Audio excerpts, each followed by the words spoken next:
Audible's best of 2024 picks are here. Discover the year's top audiobooks, podcasts, and originals in all your favorite genres. From memoirs and sci-fi to mysteries and thrillers, Audible's curated list in every category is the best way to hear 2024's best in audio entertainment. Like a stunning new full-cast production of George Orwell's 1984. Heartfelt memoirs like Supreme Court Justice Ketanji Brown Jackson's Lovely One. The year's best fiction, like The Women by Kristen Hanna, and Percival Everett's brilliantly subversive James. Audible. There's more to imagine when you listen. Go to audible.com/imagine and discover all the year's best waiting for you. All right, let's be real. If you're a content creator, blogger, or an entrepreneur just getting started, the last thing you want to do is spend hours building a website. That's where Bluehost comes in. Their AI tools make custom WordPress sites in minutes. No coding, no stressing. You also get built-in marketing and e-commerce tools to grow your business. And with faster loading, you can secure the bag without the lag.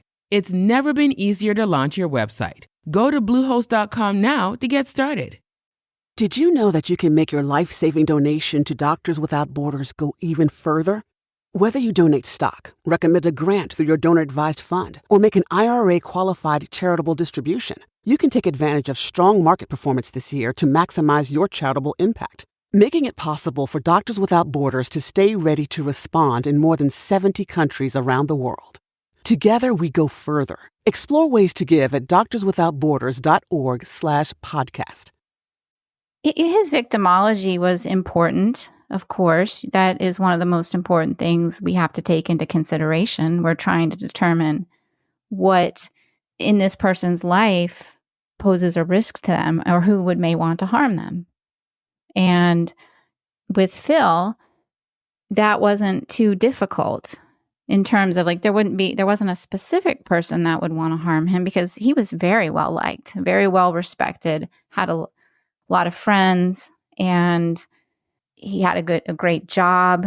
He was extremely good at his job and was even going to be getting an award for his performance at his job that he didn't know about, unfortunately.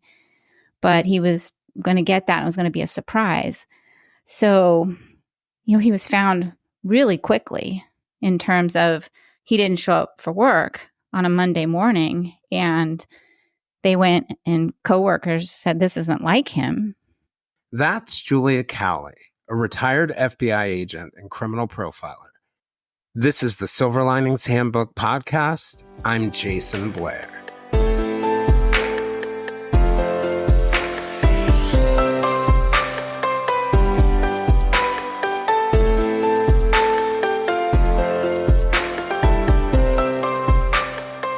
Julia spent 22 years in the FBI investigating violent crime, including 11 as an agent, and a decade more as a member of the famed Behavioral Analysis Unit, or BAU.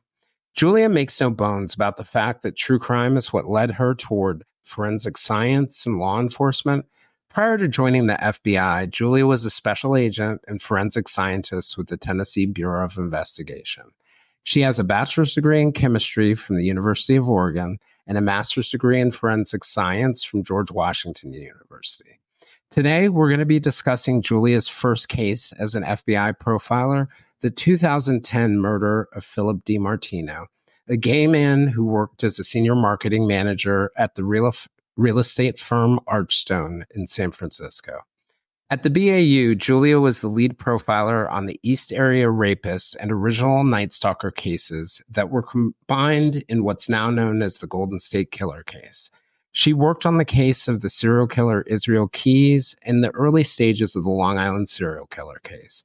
She has also had other assignments in the FBI investigating things like white-collar crime, public corruption, civil rights matters, and other topics.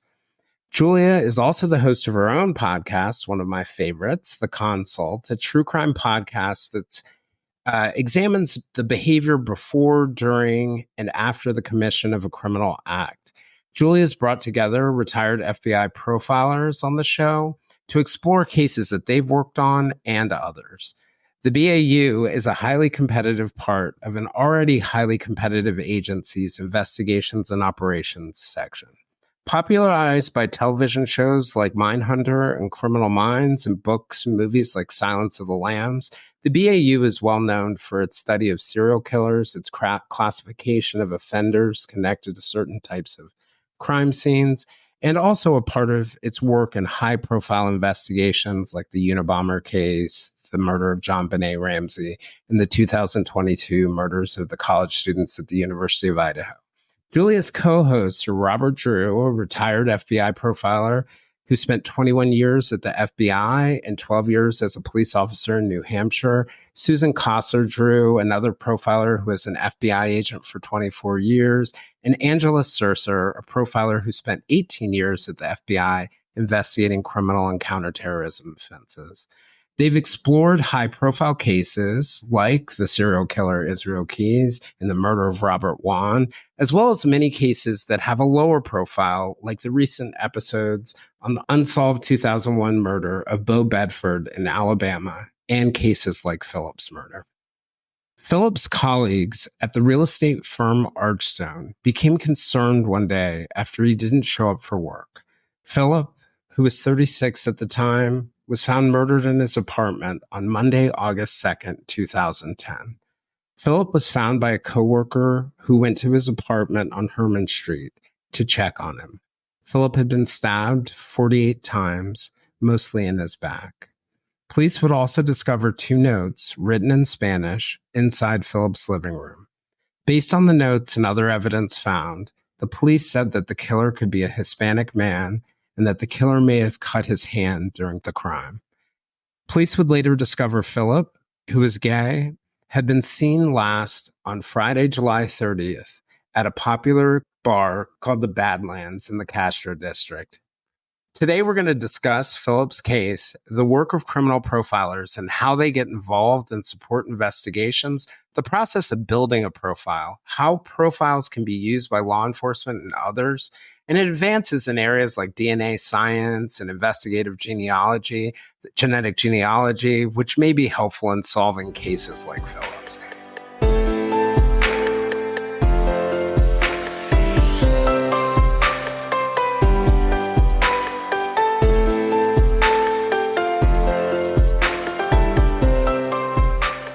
So, Julia, I just wanted to thank you for joining. I so appreciate having you on. More than a year ago, we did our first episodes together, and I got a good lesson of what the life of a real FBI profiler is like. And then we came back, I think, last October to talk about, for one of my October episodes, which are always sort of Halloween themed, Israel Keyes, a real life nightmare. And earlier this year, we did an episode where we got a chance to talk among several different cases about Philip's case. And it was, I think, important to both of us to be able to come back and talk about that case together. So thank you for coming on to talk about it.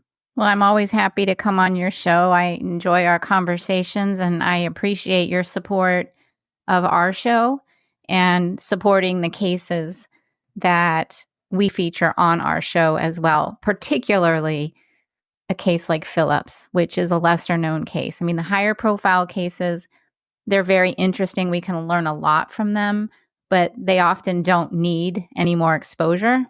It's the cases like this, like Bo Bedford, some of the other lesser known cases that we've done. So I appreciate that you want to have me on and talk about it, because I'm always willing to talk about these cases to continue to keep the case alive, keep it in the spotlight, and hopefully somebody someday may see something and come forward. Yeah. And I think that the thing for me that's become super clear, I think, in the space of podcasting and having been a journalist, part of the reason why cases like Philip's or cases like Bo's case don't get a lot of coverage is, or I guess coverage in spaces like the podcasting spaces, because there's not a lot of reporting out there on them. And people haven't done a lot of reporting in the beginning, so they don't get attention and they fade away. And one of the things that I appreciate both about you and Lisa when it comes to Phil's case, but also a lot of the other cases you guys cover on the consult, it would be very easy to just do the big cases. But every time you do these cases, it gets a little more attention, and maybe, somebody who lived on Herman Street or in the Castro District will hear something in one of those episodes that will really be helpful. So I'm glad you've, I guess, dedicated yourselves to all sorts of cases. Yeah. And I don't want to, ruin the surprise here, but, I do believe Phil's case will be solved through science. And so I don't pretend to think that our coverage is going to somehow bring a witness forward. Maybe that is a very slight and slim possibility. So I do believe ultimately the science will solve this case, but it still is important to me, I guess, just to not forget about it. Yep. Whether I'm a optimistic person, so I always think you never know. Like somebody will hear a show or somebody will hear about the case and they'll see something and say something. Yeah. But I don't want people to think that I'm fooling myself and thinking that my talk, this is what's going to solve it, because I do believe that, there's some really good evidence in this case, and ultimately it will be solved because of that. But in my heart, I can't let it go. Yeah. Well, I think it's also important for, a lot of different reasons. We don't want people to become forgotten, right? Right. And that's an important piece of it. But I also think, even when you think about something like the science, 10 years from now, there could be amazing advances. But if no one, even the cold case detectives, don't know about the case or haven't heard about it, or there isn't an opportunity, I think it can still have impact on what does get solved in those different ways. So a lot of people who listen probably already know a lot about your background, but I just wanted to start asking just a little bit about your background and what led you to sort of your current career or your career in law enforcement, and then eventually the BAU and what you're doing now. Well, I was an avid reader of true crime books when I was young. Started in middle school. First book I read, Helter Skelter. I think a lot of people that have heard me talk about my background know that I took my mom's book and read it. And from then on, all I wanted to do was read true crime books. And I'd go to the bookstore and sit on the floor there and look at all the different books and pick out all kinds of books. I read a lot of Anne Rule books. I loved her books. And I knew I wanted to do something in law enforcement, something investigating murders. And so back in the day when I was younger, we didn't really have the internet or anything. But we had these big books that were like phone books that had lists of all the different college majors. And I was looking through it and I found police science. That was a listed major, which really is what forensic science is. And I read about the description. I'm like, that's what I want to do. That's how I got started. And I liked chemistry better than biology. So I thought, well, I'll major in chemistry. And my plan in doing so was to someday work in a crime lab. And I hoped that I could work in a crime lab and also respond to crime scenes and help collect evidence at the crime scenes. And I had been told, I forget, I talked to somebody who had worked in a crime lab when I was young, and I was told, no, the scientists don't go out to the crime scenes.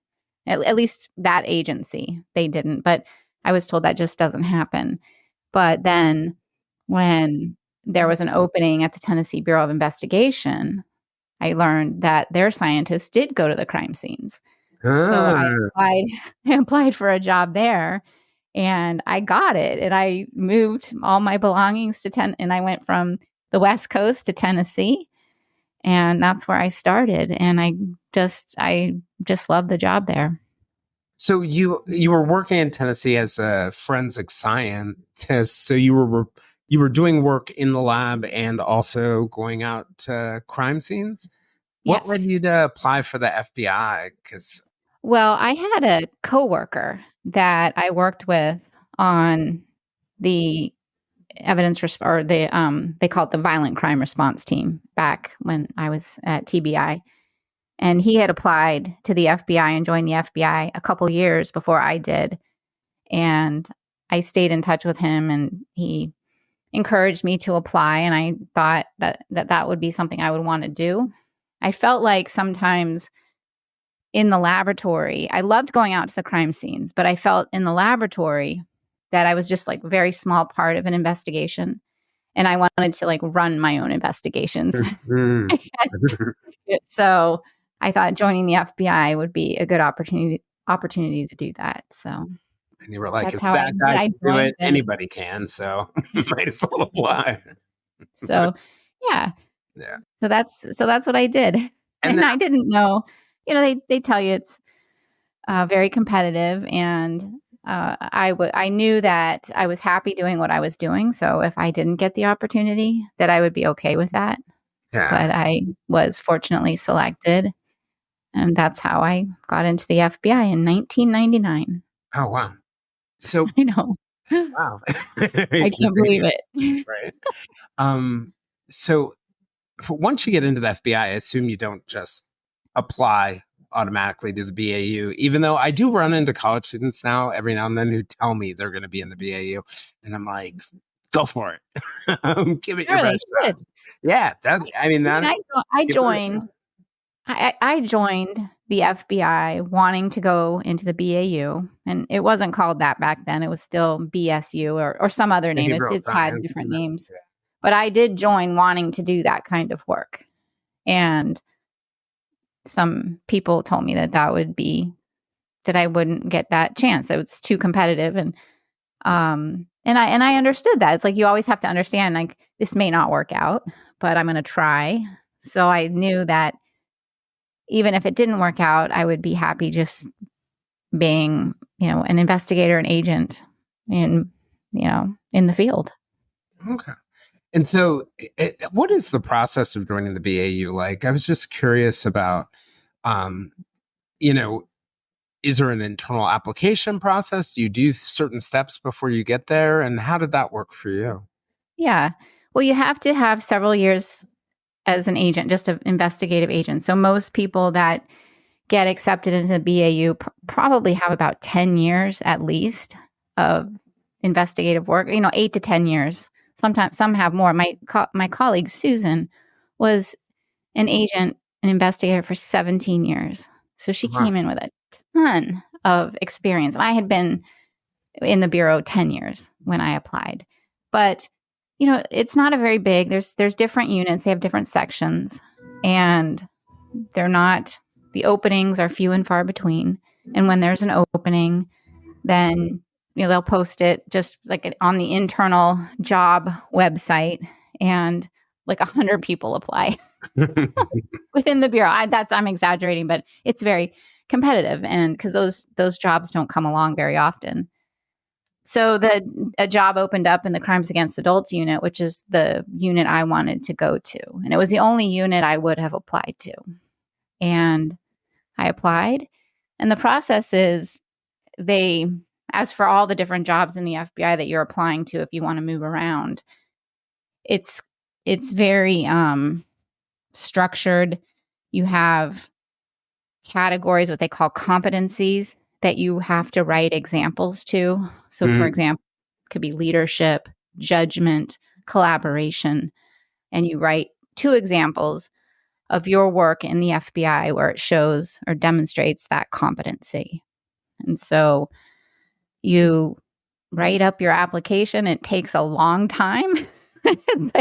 Usually the job opens and you have 2 weeks to apply, and you're basically writing for 2 weeks. Nonstop for 2 weeks. Right. When the job opened and I told my supervisor I'm going to apply, he's like, okay, well, I'll see you in 2 weeks. And I thought, no, I'll get this done. I'll get this done in a couple of days. He's like, you will not. And I was two weeks straight working at my desk on it. And I had a ton of support from all of my squad mates and my supervisor. They all reviewed it. They made suggestions to make it better. It was, it was a team effort, really. They were great.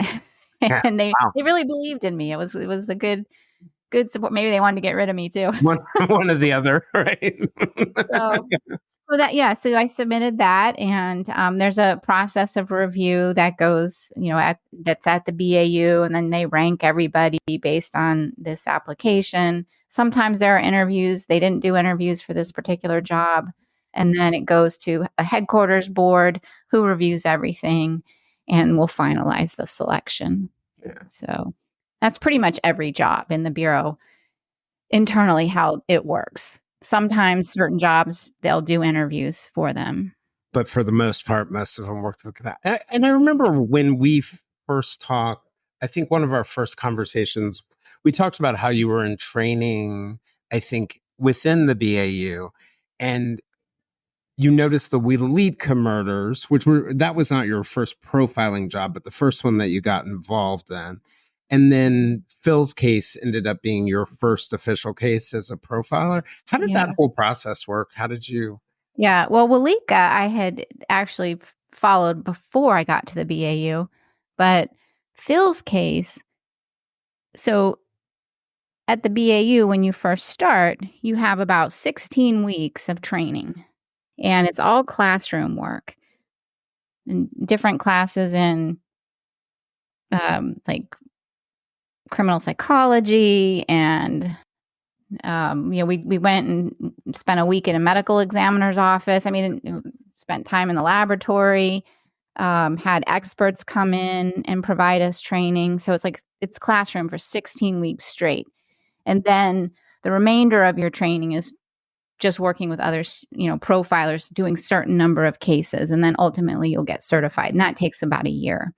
But Phil's case came in, and I kid you not, we had just finished our very last day of classroom training. And most of this would take place in, a conference room in our office.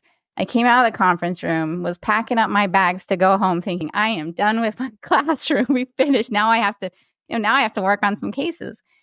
And my boss came in and said, we just got this case in, and it's kind of a high priority case, and I'm going to give it to you since now you're done with your classroom work. Oh, wow. And it wasn't like a movie. Even though I was the lead on it, I still had to work with other people because I wasn't completely a certified profiler. So it literally came in as, I was going to ask you about that really quickly. How does the BAU decide what cases to take or what cases they can take? How does that process even work? Mm-hmm. Well, they take most cases. I'm trying to think of a case that they might not take. I mean, any single homicide or, sexual assaults, serial cases, anything like that, unusual. Sometimes the white collar cases they would take, interview strategies. So there's very few cases that they wouldn't take. But the only way we get involved is if we're requested. Right. By they have to request our assistance, and that's how it works. We, it's kind of a myth that we go and take over cases. We don't. They bring the cases to us. It's their case. It remains their investigations. We may offer suggestions. We may offer a profile, but they can use it. They can take it or leave it, right? And they're still in control of their own investigation. And what are the cases so I imagine, based on what you're saying, some cases call for profiles, some don't call for profiles, some, they may require other assistance. In cases like Phil's cases and other cases where you might build a profile, what are the first steps that you would take to prepare? Mm-hmm. And, kind of to go back to your first comment there, not every case that comes in they're requesting an unknown offender profile. They may be requesting, like I said, an interview strategy, a media strategy, linkage analysis. They're trying to determine if two cases are linked together. They may be requesting a threat assessment. So there's lots of different services that we can provide. In this case, they were pretty much requesting an unknown offender profile. And what we would require at a bare minimum are any of the interview reports, anything related to victimology, crime scene photographs, autopsy reports, things like that. Those are the materials that are most necessary to gather and review. I can't hear you. Oh, oops. I was saying, wait. Oh Right. no, Yes, there we go. we're No, done. all right, we're done. I'm done. Got nothing more for you. But in Philip's case, could you just walk me through sort of what you did once you got the case? Yeah, I mean, it was considered very high. I don't want to say it was an emergency, but it was an immediate request. I mean, it came in. So Phil was found murdered on August 2nd. And I believe our request came in, I actually wrote it down here, like August 4th, like a couple days later. That is very early on to get involved. And I think because of the circumstances of Phil's murder, there was concern on the part of the police department that the public may think that this was a serial murderer. And now I'm not saying the police department thought that, but I think that they were concerned that the public would think that. And so they had come to us just to preemptively to have us say, this isn't a serial murderer. And I again, I don't think that they thought it was, but the problem is we can't really say for sure. But instead, my boss at the time turns around and says, well, I'm not sure we can say that, but we can profile the case for you and profile the offender and give you our best, I guess, not guess, but educated guess on if this is potentially someone who has done this before or will do this again. Is this particular victim targeted, or is this something that they might be targeting other people? So that was something that was a concern and why it came in so fast to us and we were involved so early. So when you initially, you get the file, I imagine you review materials. At what point do you start to talk to investigators and ask questions? Well, usually you have plenty of time to review materials. Most of the cases are, I don't want to say old, but they're not considered emergency type cases or immediate types of cases. And this was, again, an immediate request.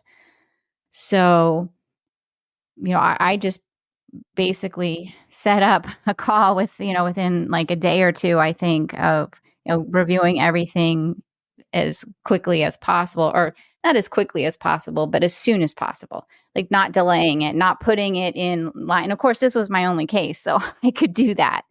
It was the first case I was assigned. I didn't have any other cases that had to come before it. So I just started right away looking at everything, reviewing everything. I started talking, of course, to my colleagues right away because, again, I'm fairly new and I had just finished the basic training to be a profiler. And so I had a lot of assistance on this one, a lot of support. What were the things that, as you started to look into the case, that you noticed about Phil and his life and the crime? Well, his victimology was important, of course. That is one of the most important things we have to take into consideration. We're trying to determine what in this person's life poses a risk to them or who may want to harm them.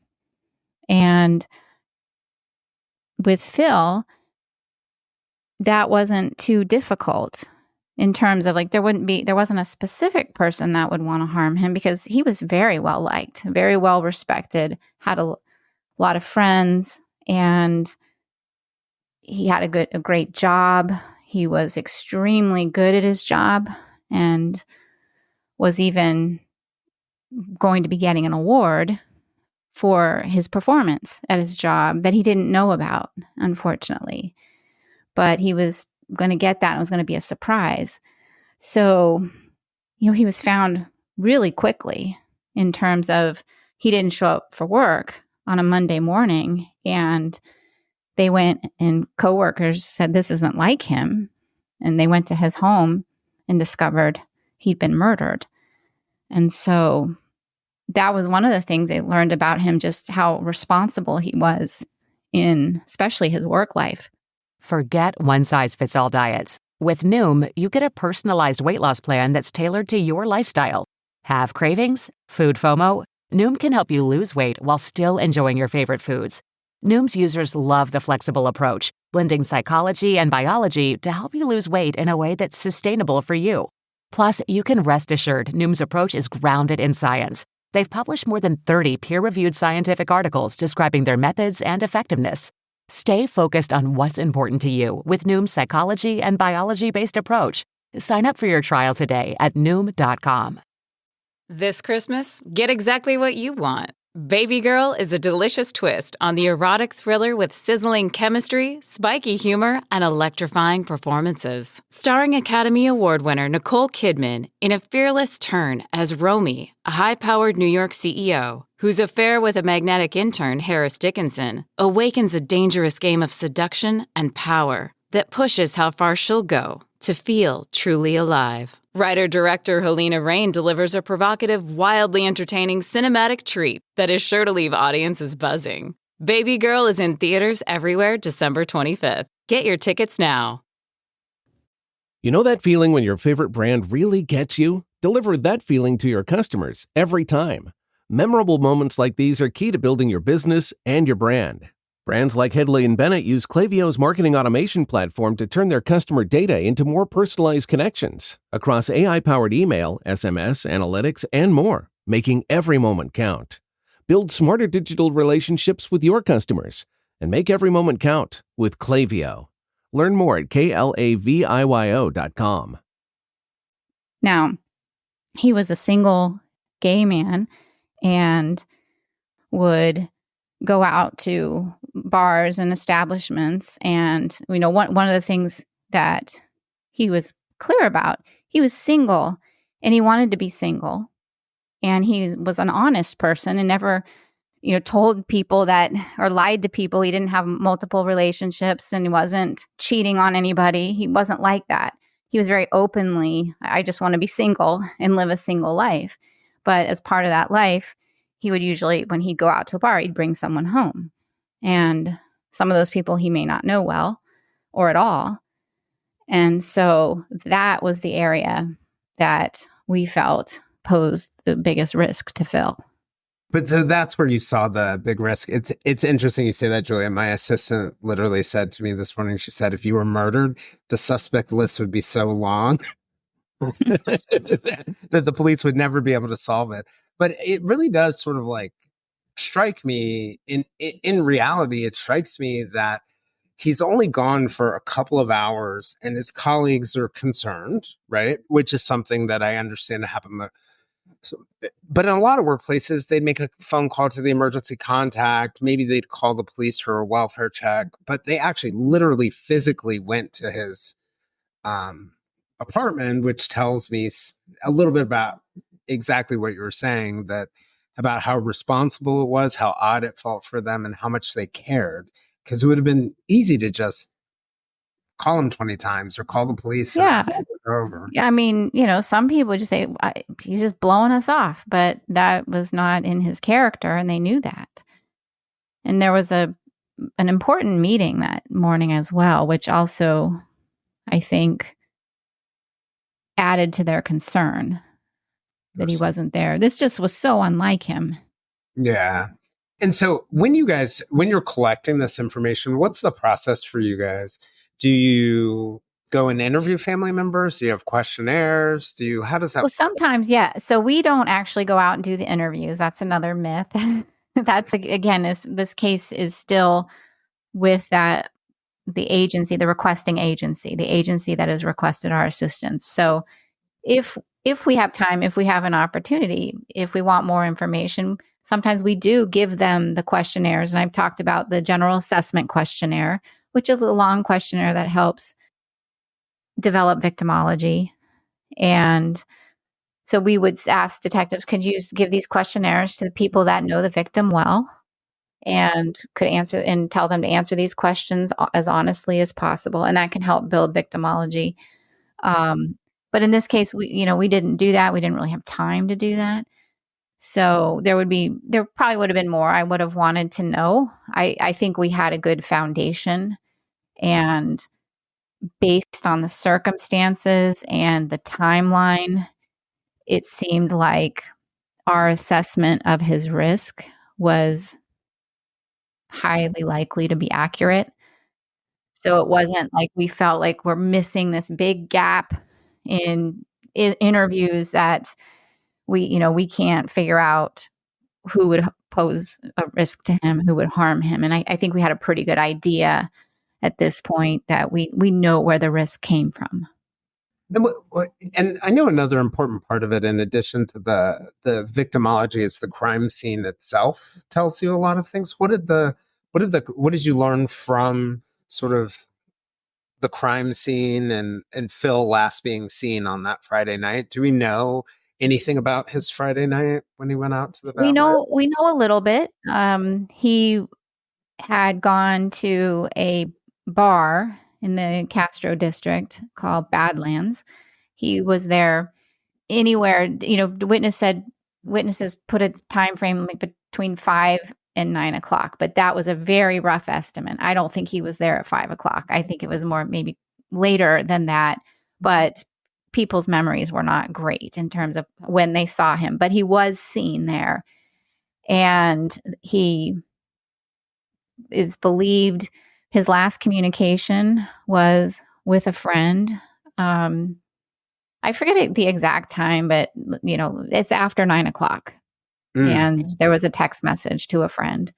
And then there's a scream heard by his neighbor a little bit after that last text message was sent. And it was something like, no, don't, or something like that. But then a neighbor heard some screaming coming from Phil's apartment.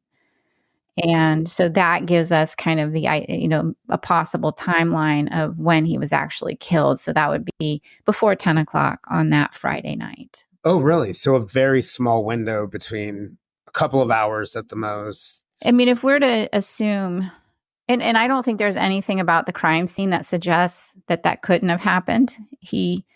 That it probably was Friday night, but I do think that screaming that the neighbor reported was likely Phil.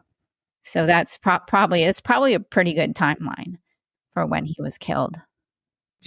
Were you able to tell anything about whether, anything about the offender in terms of whether it was somebody who was at the bar that night or somebody that Phil was familiar with or had been in contact with it before? Well, just his victimology is so helpful because we knew that typically if he went out, he would bring a partner home.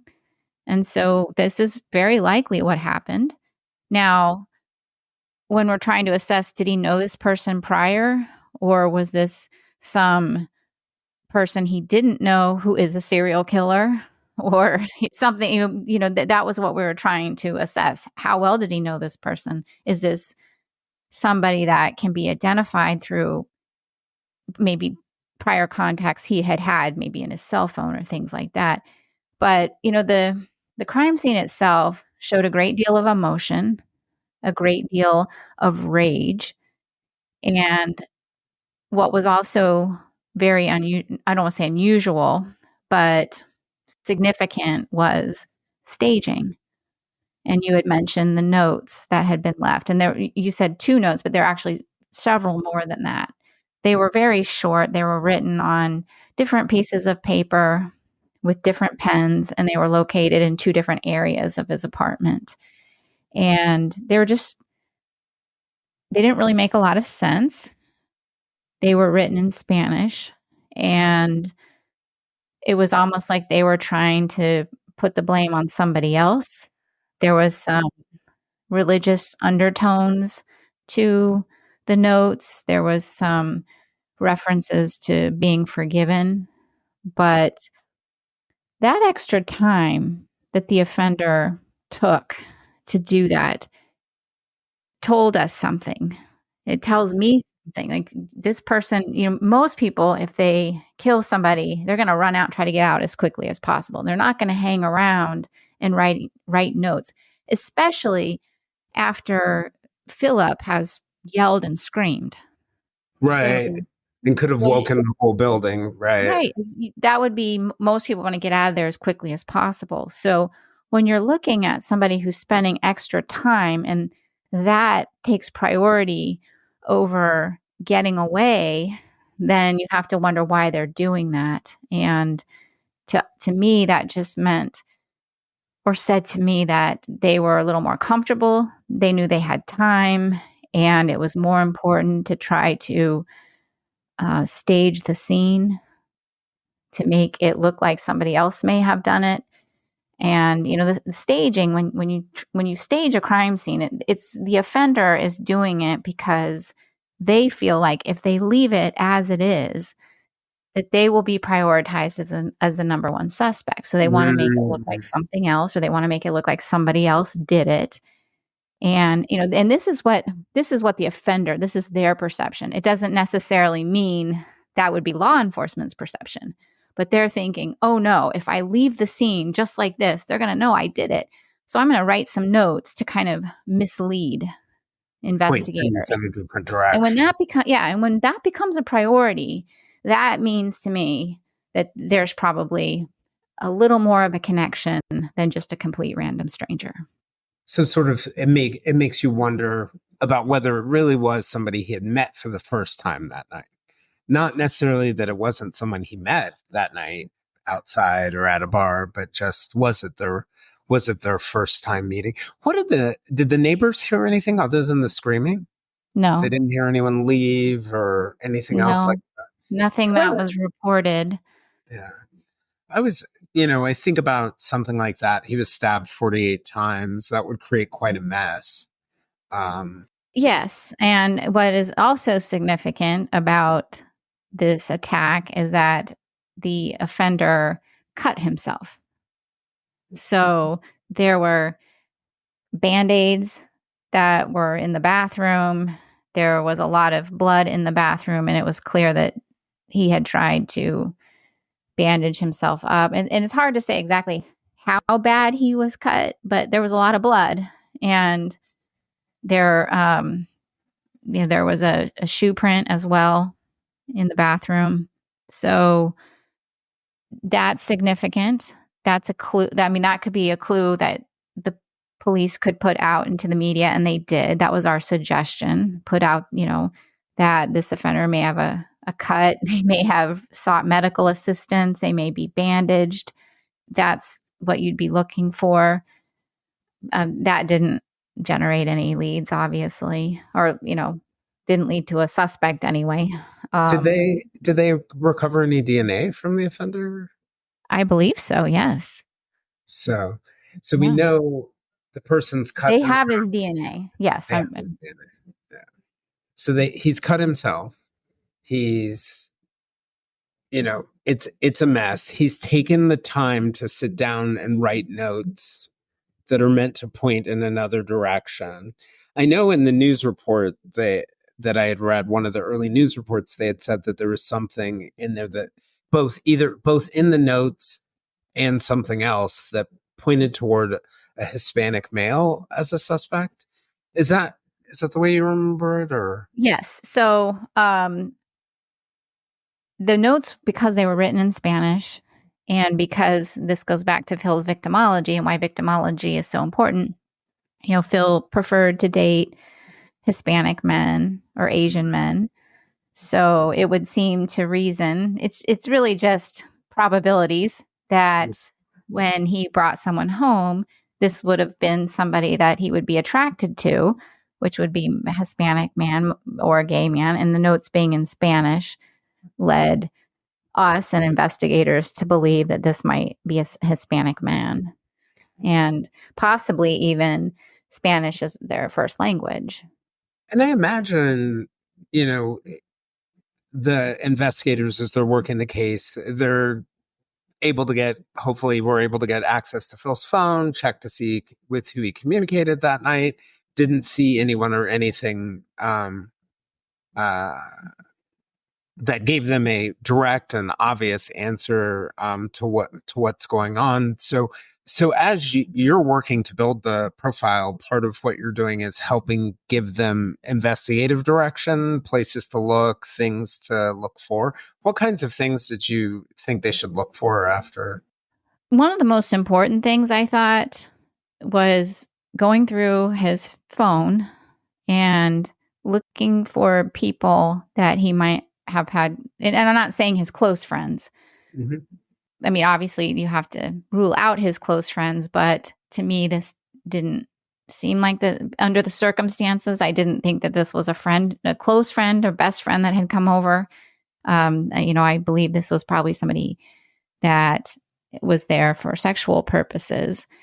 And I wanted them to look at anyone in his phone that he might have had contact more than one time with, or multiple times, like, just sort of prioritize, okay, is he talking to someone or texting with someone? And I don't mean regularly, like a best friend, but just somebody that appears that he's had intimate relationships with more than one time.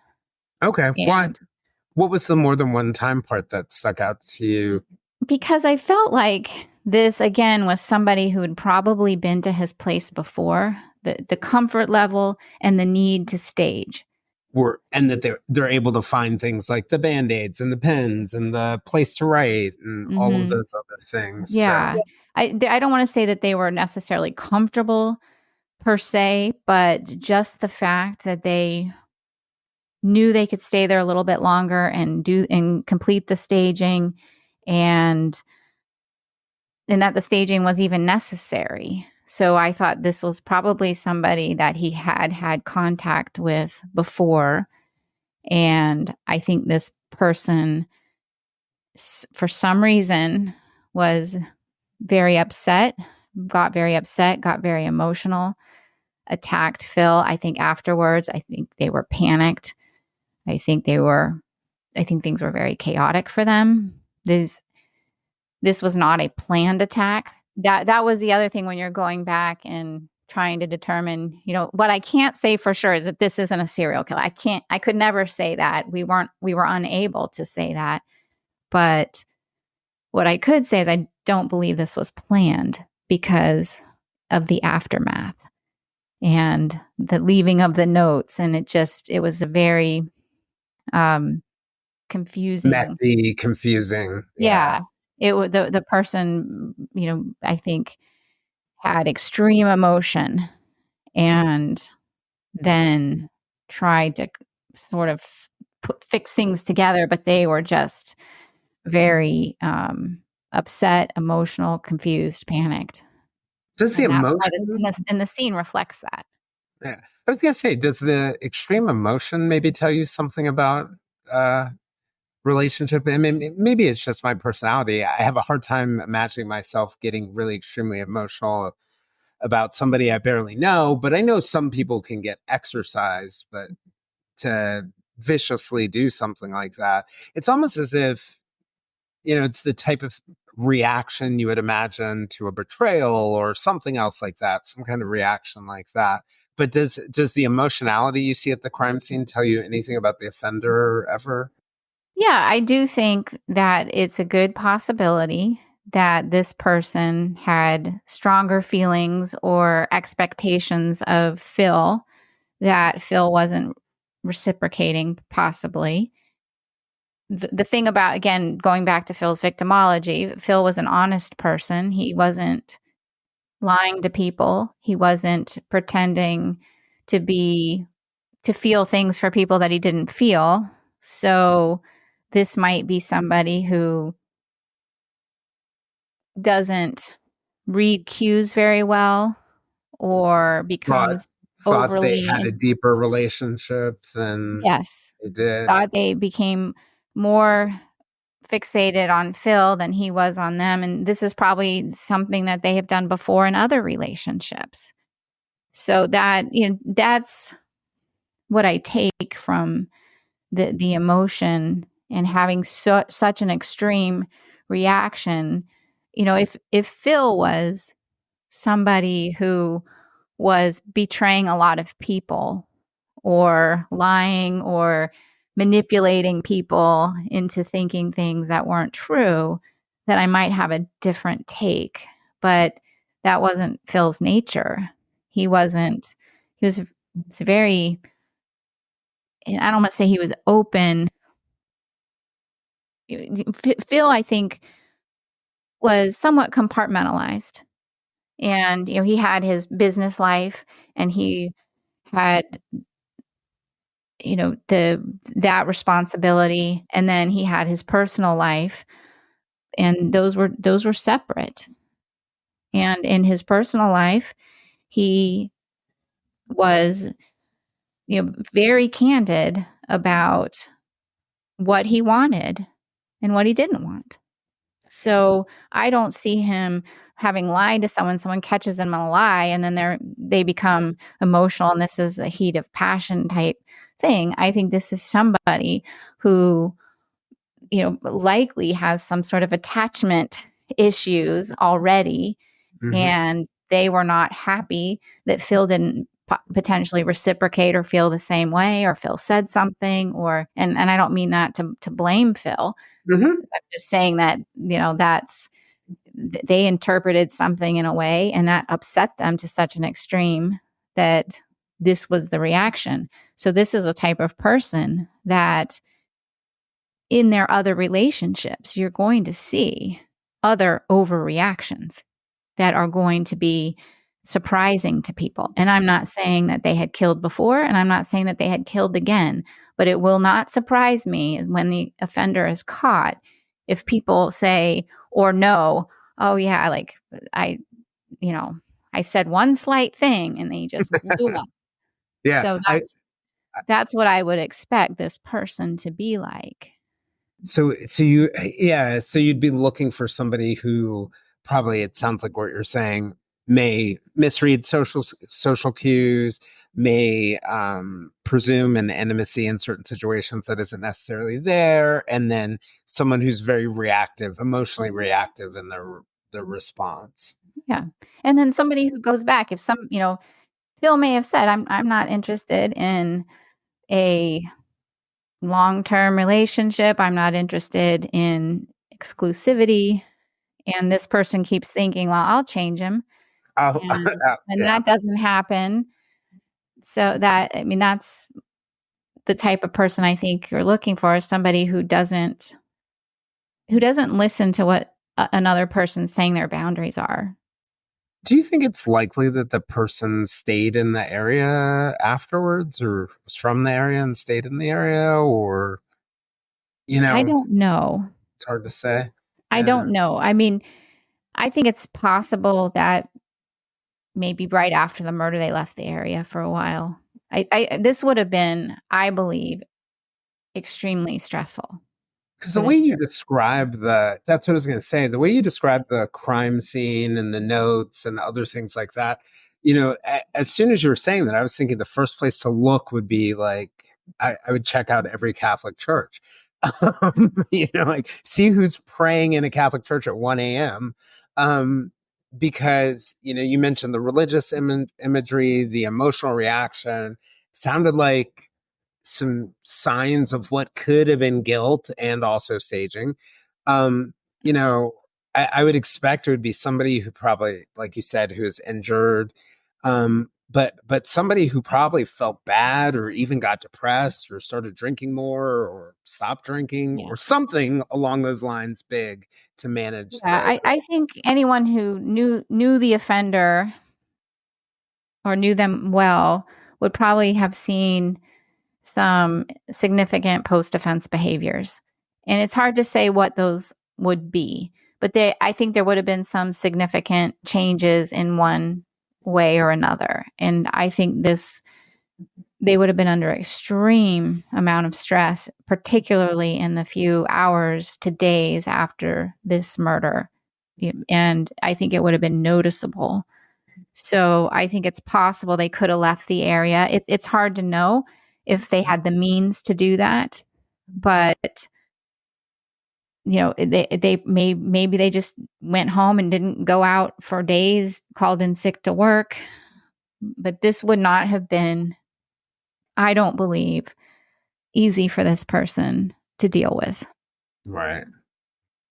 And I'm not trying to give the offender sympathy, but I do see, I don't want to say remorse, but I think this would have significantly impacted that person. And I think probably to this day, it probably does. Yeah. It doesn't strike me as when you describe that scene, it doesn't, and when you describe Phil as a person, it doesn't strike me as the kind of thing that, it doesn't sound like the offender was some cool, calm, collected, Israel Key type or something along the lines. It's someone who was probably affected by it. It probably somebody who wishes they could have a time machine to. So it didn't. And I'm not saying they wouldn't necessarily be able to put themselves together and seem normal, but especially if they were in intimate relationships or other dating type of relationships, this is when you start to see these maybe possessive and these misunderstandings about the status of a relationship would come out. I think that's where it would be most noticeable in anyone that had any kind of intimate relationship with this offender. And so where did the investigation eventually go? You guys were involved in the beginning. Involved in the beginning and gave our initial impressions and some suggestions. Some of it was just media suggestions. Particularly, there's no need to hold back about the hand being cut because maybe somebody in the public saw it. Maybe they went to a hospital. So that was put out there. And, with the offender's DNA, there really doesn't need to be any holdback, especially at this point, trying to find him, just don't hold anything back. But that was one thing I neglected to ask. Did the offender leave the murder weapon? Was it from Phil's apartment? Did we? The murder weapon was not found. And however, there was blood in the kitchen. So it's possible that a knife was taken from the kitchen. It's not clear. I tend to believe, because again, I don't think this was planned, that the knife was probably what was available to him there, and he didn't bring it. Right. But certainly left with it. So once you guys give those investigative media suggestions, do you normally stay involved in cases? Sometimes Sometimes we don't. This one we didn't stay involved in. They continued their investigation. So I don't, obviously it hasn't been solved. I think and I completely agree that the technology is going to solve this case at some point. And I think that's where the investigation is, waiting for that to happen. Like most of us, we have our myths about the BAU. We also have our myths about forensic science. But, if I go walk into the other room and turn on Hulu and turn on crime scene investigation, they're going to drop whoever's DNA into the little machine, and in their DNA database of everyone, the suspect is going to pop up. What is it that gets in the way in cases like Phil's of there being a DNA solving the case? Well, I'm not certain, but it could be that the person was not born in the United States, and it makes tracing the genealogy more challenging. And I'm not an expert in that. I mean, I did hear your interview with Othram. I sat in on that, so I learned as much as possible. But I do think that is probably what is holding it back. However, I'm optimistic. We saw the case with Rachel Morin, and that person was not from the United States, and they were able to do that case. And there could be other factors that I'm just not aware of that could be hindering the identification at this Yeah, point. because the challenge you're getting at there is the one where the DNA databases are underrepresented when it comes to minority groups or people living outside of the United States. So, if you're trying to identify, let's say, whether it's a offender or it's an unidentified person or whoever it is, if you're trying to identify someone from Mexico, a Native American, people who are underrepresented in the database, essentially it's going to be harder to build that genealogical tree. And one of the things that was cool about talking to Kristen Middleton at Authorham was about how they've started to work their way around some of those things using their own proprietary DNA database and collection through Family Tree. That's why I have hope. Yeah.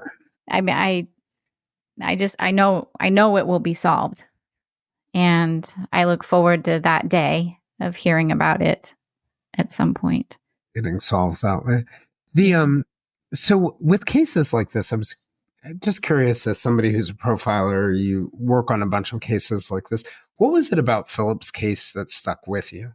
I think we probably talked about it the first time you and I ever had a conversation. And I think, I don't want to say every conversation that we have, but the vast majority of the ones that we have live, either before our interview or afterwards, we're talking about Phil. I know that's true.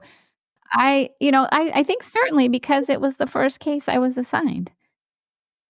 As the lead profiler, my very first case, that stands out to me. And I just, Phil could have been my little brother. And hearing about him and hearing how the detectives had described him based on their interviews of people that knew Phil, and I don't want to say that any victim's more important than another victim, but he just seemed like somebody that I would have really liked and been friends with. He could, like I said, could be my little brother. And I think he's about my brother's age, or would be. So I think I related to that. And the circumstances of, just as a former forensic scientist, and the forensic evidence that's there, and then the behavior that it's exhibited at the scene. There's a lot of behavior. There's staging. From a professional standpoint, it is a very interesting case to me. It's got all the things that I studied and found very interesting in my work. But then it also has this, as most of the cases end up having some kind of, I feel a personal connection to them. Yeah, the thing that stuck out to me about his case, because, I often feel this when I'm interviewing people or when I'm exposed to cases and we lose someone because they die because of a violent crime or an accident or whatever it is. I often find myself having a thought that goes along the lines of, man, we don't know what we just missed out on. But when I heard Phil's story, I sort of felt like, wow, we do know what we lost there. And that was like a really cool, neat, kind, good person. Yeah. And it's not to say, to your point, like all victims, it's not that any victim is particularly greater than any other victim, but it was very clear how special he was to so many people, to his family, to his coworkers.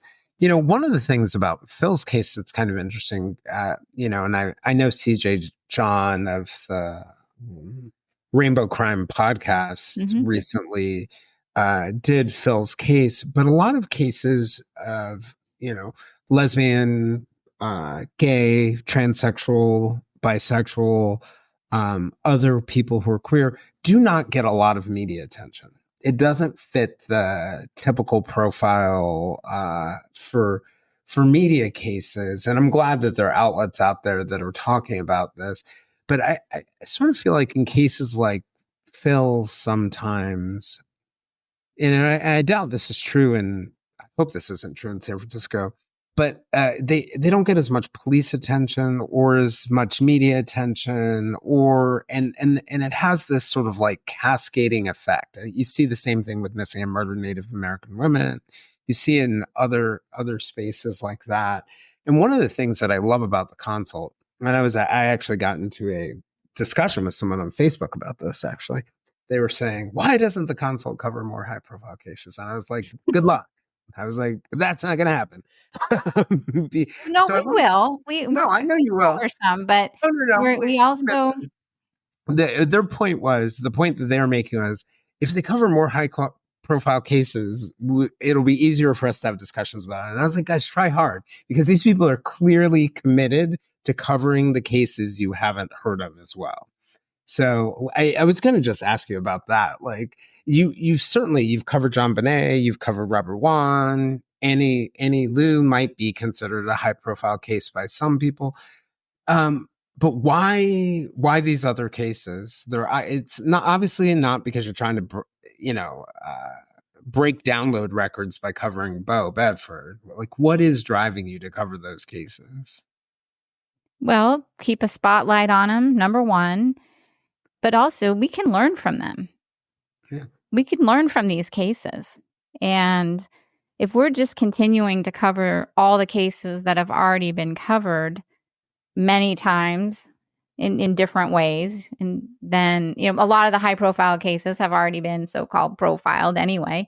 So if you cover some of the lesser known cases, these are interesting learning cases, teaching cases that we can learn from that you don't see in some of the high profile cases. So I just think if we're just sticking to the same cases that we hear about, how are we going to learn anything more? And then I also want to provide a real service. And if, in the case of Bo Bedford, that even though it's from 2001, it's an old case, and probably why they were willing to come on the show. That's an active investigation, and we did a real consult. And some of the that is the process, and people can tune in and hear this is exactly how it is in the FBI's BAU. So that was really quite significant that we could do that, not only to help bring some attention to that case, but also to provide a real service to the investigators, and in a way that we maybe couldn't have in the BAU, because in this way we can actually get it press. Right, and right. That, just bringing in, there's no way that the FBI would let us do podcasts until you retire. So this was a really good way to do a consult for people to hear and get it in another way to get it press, and also learn from it. So there's a whole bunch of reasons, I think, that you could say, why are we doing these cases? I like the high profile cases too. Mm-hmm. We can learn from those.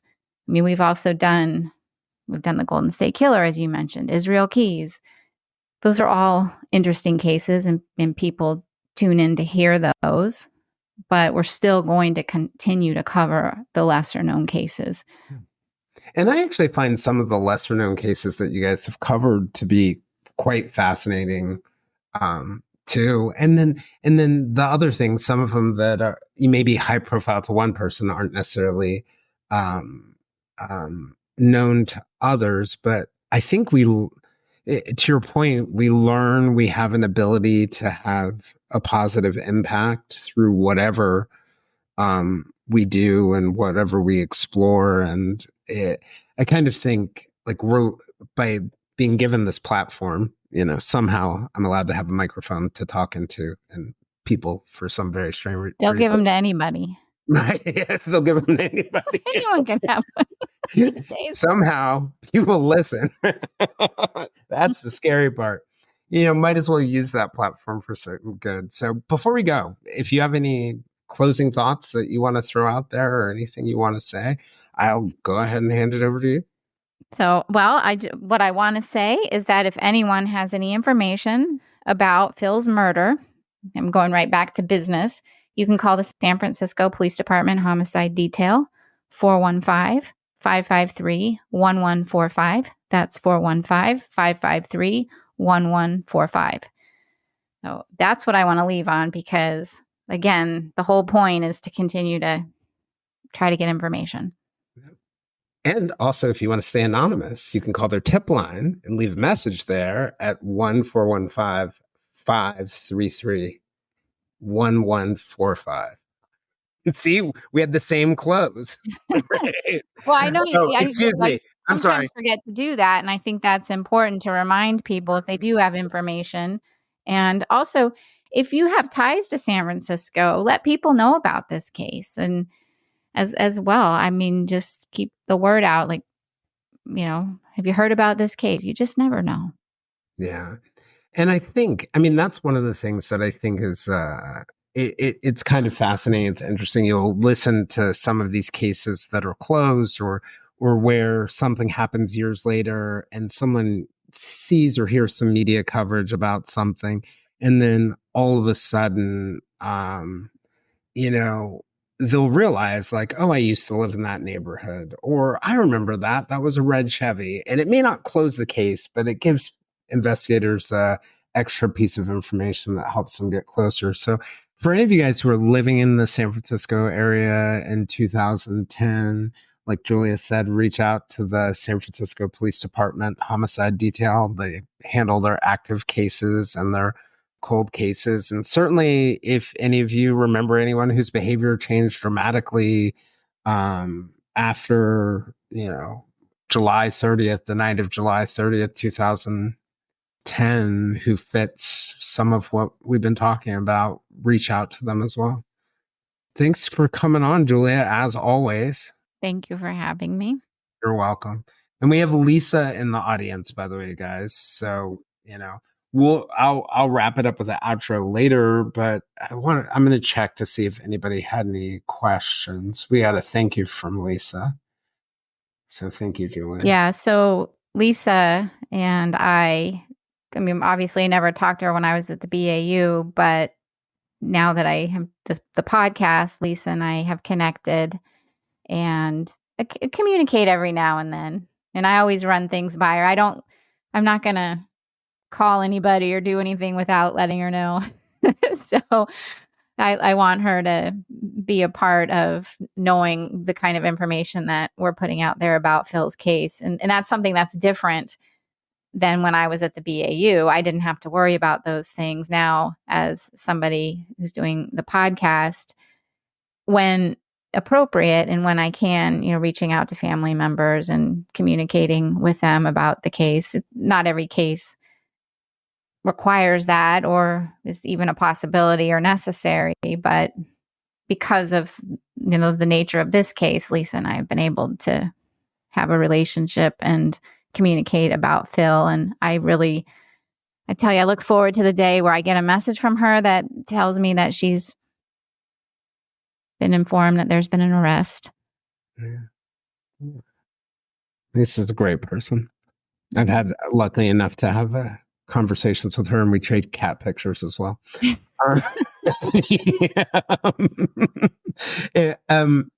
Lots of great points, I think, in the chat. Mike, I don't know if Mike Ely from the Roundup. Yeah. Mike, he's of course predicting what's going to happen before we actually get to it. I'm like, I think he felt, I see in the chat, Mike types, he felt a lot of guilt for what he did. And I was like, okay, somehow Mike has the script again. Mike is I've talked with Mike and I've seen stuff that he's posted on social media, and he's very intuitive. And so that doesn't surprise me that he can see he can predict where we're going with stuff. He's very intuitive. Yeah, very smart guy. I really do like him a lot. So I guess that's a wrap. Thank you guys for all joining us, and we will see you soon. Hopefully we'll get this episode out quickly. And Lisa, thank you, for everything. And also Frankie, who's a friend of Phil's who showed up. I saw you in the chat. Thank you too for coming on. Looks like there's another one of Phil's friends in the chat. You guys are going to make me all teary-eyed. I just want to say I'm sorry for them that they lost Phil. I'm very sorry. I didn't realize that there were friends also in the chat. So I'm very sorry that you lost Phil and you couldn't have him all these years. What a real loss. If you haven't already, you can join us on our listener-run Facebook group called the Silver Linings Fireside Chat. It's a real community of wonderful people like the listeners that you heard on this episode. We can be found also on most social media platforms. For deeper conversations with our guests and live conversations like this one with other listeners, you can join us on our Patreon at www.patreon.com/The Silver Linings Handbook. I'm Jason Blair, and this is the Silver Linings Handbook podcast. We'll see you all again next week.